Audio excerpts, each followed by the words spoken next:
Sí, sí. No lo modifico. Pero ese cortito aparte me va a servir a mí para ver cuánta gente dio clic al link. Ah, muy bien. Que es interesante, ¿sabes? Muy bien. Y yo siempre pongo los cortitos por eso, ¿no? Publicaciones, todo. Porque luego puedes seguirlo. Luego puedes Sí, seguirlo. Google te da los datos de quién hizo clic. Sí, sí. Pasaron esto cómo hacerlo y se me ha olvidado. Mientras voy al baño voy a escuchar a ver si por ¿Le has dado Start Stream? Sí. Voy a comprobarlo. A ver si está esto. Mira, está entrando. Efectivamente, ya está. A ver. ¿Escuchas algo? ¿Ella se ha ido? No. Bueno, no lo sé. A ver. No hay que bajar aquí. Este webinar va a estar muy interesante. Sí.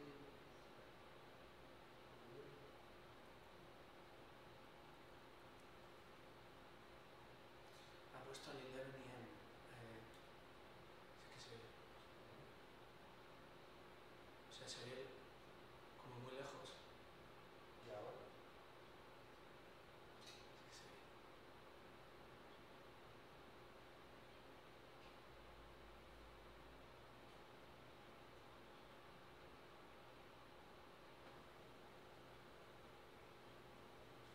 Sí que se ve.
¿Se oye?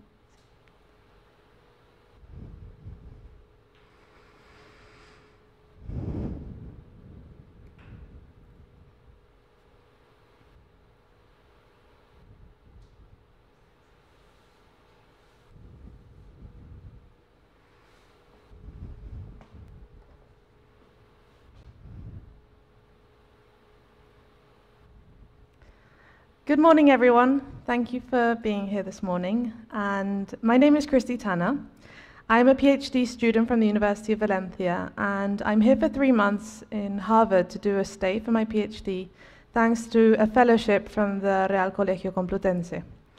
So today in this webinar, I'm going to talk to you a little bit about what I'm doing for my PhD thesis, and more specifically, what I'm doing here in Boston during my 3-month stay. So, as you can see by the title, in my PhD thesis, we're interested in studying microorganisms that are able to produce pigments and that live on solar panels. So specifically, we have been interested in the last few years in carotenoids. So carotenoids are natural pigments that are responsible for the color that we see in many fruit and vegetables. And they're very important not only for plant health, but also for human health. So for example, these two carotenoids, lutein and zeaxanthin, are very important for human health in the sense that they are found in the macula lutea in the eye, and they act as a filter for blue light, protecting this way the retina against this high energy wavelength. So these carotenoids actually, if a human individual is deficient in these carotenoids, this could lead to macular degeneration, and finally this could also lead to blindness. Some other interesting and very well-known carotenoids are alpha and beta carotene. These are also known as provitamin A because these molecules are transformed in the human body into vitamin A. This vitamin is very important for growth, development, immune response, and again, for health in eyesight. So in this particular case, deficiencies in vitamin A is one of the leading causes of blindness in children, especially in developing countries. Another very interesting carotenoid is lycopene. This carotenoid is what gives the typical red color to tomatoes and red peppers that we can see. And what's specifically interesting about lycopene is that it's a very antioxidant molecule. So this is a term that many people have heard, I think, antioxidants, but I just want to explain a little bit what they actually do in the human body. So to explain the concept of antioxidant, it's important to know the concept of free radical. So free radicals are reactive molecules that can form in the human body, in the cells, either due to natural causes, like the human metabolism, or to external causes, like, for example, smoke from cigarettes.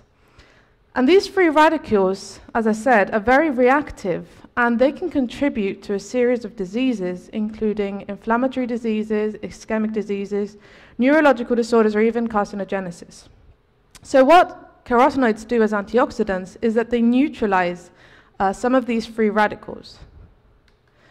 So, as I was saying, carotenoids are very important for human health because of all these properties they have. They're antioxidant, they protect eyesight, they're provitamin A, but they're also very valuable in the food industry. So specifically, carotenoids are used as colorants in food and beverage production. And something that I found very interesting and I did not know about is that they are used as feed additives for farming industries that grow fish such as salmon or trout. So many times the very intense pink color that you can see in salmon is due to the fact that these fish have been fed with carotenoids. And they're also interesting in the cosmetic industry because they are used as dietary nutricosmetics or even for skin application, like topical applications. So all these carotenoids, whether they're used as dietary supplements or as colorants, they're usually produced either through chemical synthesis or natural extractions.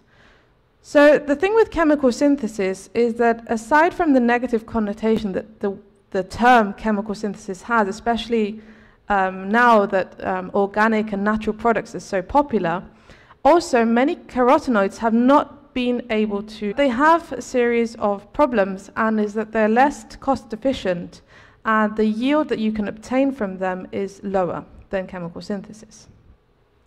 So in our research, we were interested in isolating and finding new microorganisms, specifically bacteria, that would be able to produce carotenoids, and we're interested in seeing how we can extract these carotenoids and use them for all this wide range of applications that I've been talking about.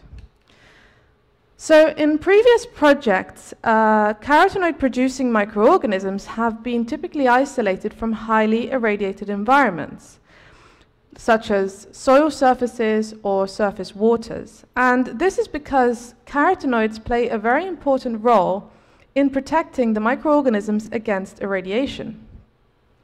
So for our studies, we also chose a highly irradiated environment, which are solar panels. So these glass smooth surfaces are interesting because they're exposed to the maximum amount of irradiation that you can get, and also they have other extreme conditions that are affecting them, such as desiccation or high amount of temperature fluctuations. So we chose these solar panels as a source of bacteria that we could work with. The first publication about the solar panel microbiome was a couple of years ago, just before I joined the lab. And in this publication, they described the microbiome that inhabits the solar panels. So I'm just going to give you a few highlights on the results of this research. So despite the harsh conditions, which make it hard to imagine that solar panels could actually harbor a very diverse microbiome, what they saw was that, in fact, there was a very high amount of bacteria and yeast living on these solar panels, and that there was a very large diversity. Also, although these solar panels are found in an urban environment, the microorganisms that were found inhabiting these solar panels were in fact bacteria that are typically found in desertic regions. So it's not the typical bacteria you could find as human-associated or animal-associated bacteria, or even typical from urban environments. They were typically found in hot or cold deserts.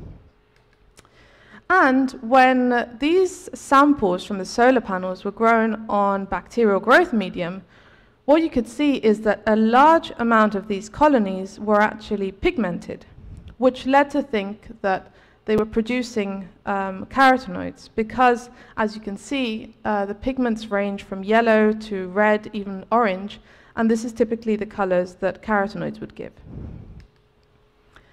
The question that we were asking ourselves after this study is, because these solar panels were actually sampled in Valencia, so we were wondering whether other solar panels from other locations would also carry such a specific irradiation-adapted community. So for this, we sampled solar panels from the North and the South Pole, and the question we wanted to answer was, are these microbiomes in fact similar to the ones in Valencia, or do they depend on the location, the geographical location?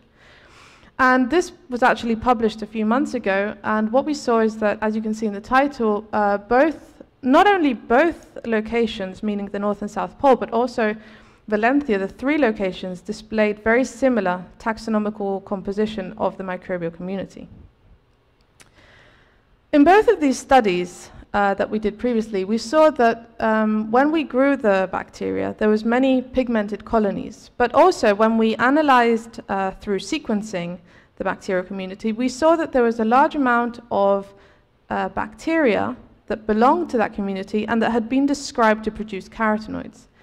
So all that, together with the fact that carotenoids play an important role in protecting against radiation, led us to think that these microorganisms could be good sources of carotenoids.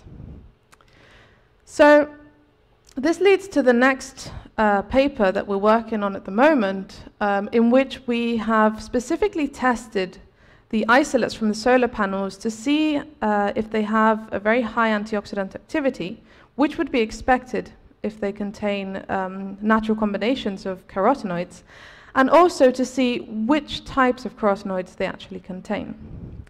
So, as I say, this is work that we're still currently developing and we're hoping to publish soon, but I just want to give you a brief summary of the results that we've obtained. So, what we did in this project is we used the model organism C. elegans to test the antioxidant properties of the bacteria.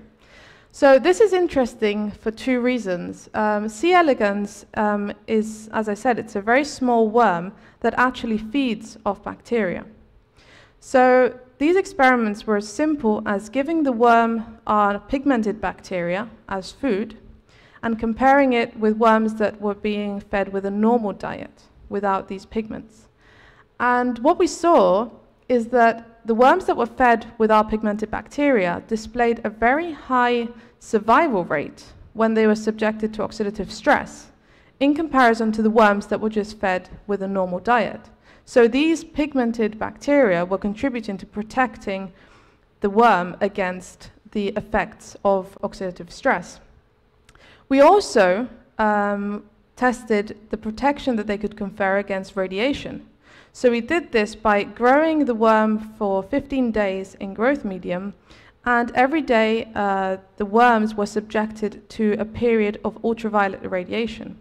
And again, what we saw is that the worms that were fed with our pigmented bacteria displayed a much higher survival rate than the worms that were just fed with a normal diet.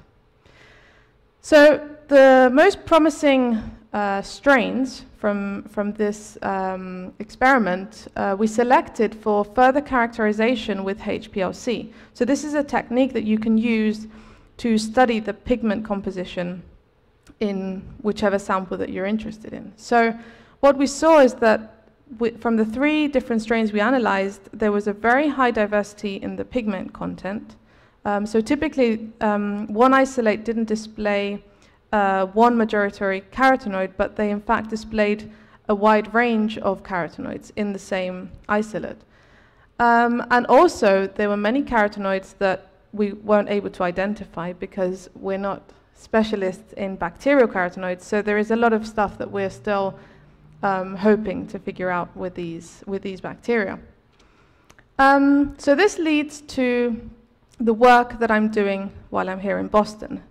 So my idea is to optimize the growth conditions of specific carotenoid-producing bacteria in order to maximize the growth of the bacteria and the carotenoid production. So it has been described that depending on what conditions you grow the bacteria in, they produce more or less carotenoids. And this makes sense because at the end of the day, carotenoids are used as a defense mechanism against different stress factors.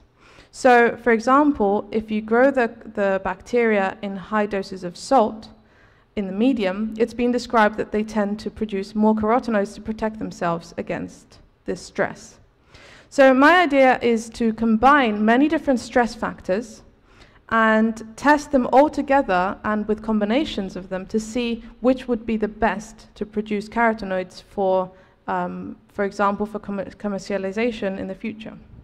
So for this, the first step was to sample some solar panels, and we got kindly the people from the Arnold Arboretum granted us permission to sample the solar panels there. And I also want to thank Olga Mayoral, who helped me with the sampling and took these nice pictures.